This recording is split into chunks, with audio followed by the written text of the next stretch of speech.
अदालत पर Islamabad high court के 6 जजों के खत पर असवद नोटिस किए। सुप्रीम कोर्ट का 6 रुकनी बेंच आज समाअत करेगा। शरीफ करने की 11 मुख्तलिफ दरख्वास्तों की भी समाअत होगी। दौरान अदालत निकाह के सजाओं के खिलाफ बानी पीटीआई बुशरा बीवी की अपीलें। शिकायत करता हावर मलिका की सेशन जज शाहरुख अर्जुमन पर अदम एतमाद का इजहार। हावर मलिका की अदम एतमाद की दरख्वास्त पर फैसला महफूज। पाकिस्तान के लिए 1 अरब 10 करोड़ डॉलर फीस जारी करने की मंजूरी। IMF का पाकिस्तानी मौशत में बेहतरी का इतराफ, एलामिया जारी। आलमी मालगाती फंड के मुताबिक पाकिस्तानी हुकाम ने मजबूत पॉलिसी से इकदाम उठाए।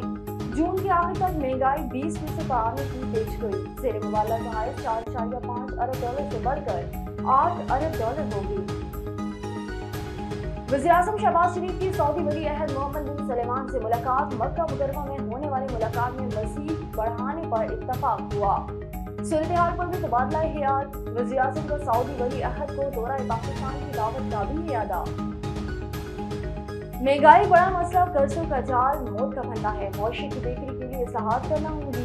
पांव पर खड़ा होना मुश्किल है मगर नामुमकिन नहीं। वज़ीर-ए-आज़म शहबाज शरीफ की माशी मुश्किलात से निपटने पर मदद सऊदीया से इज़हार तशद्दुद। मसला फ़लस्तीन हल होने तक दुनिया में क़याम अमन नामुमकिन करार। वज़ीर-ए-आज़म का वाज़ेह पैगाम। हेडलाइंस आपने जानी। फिल्मों के लिए इतना ही। मज़ीद खबरों और अपडेट्स के लिए देखते रहिए A1 TV। सब पे नजर, अंदर की खबर।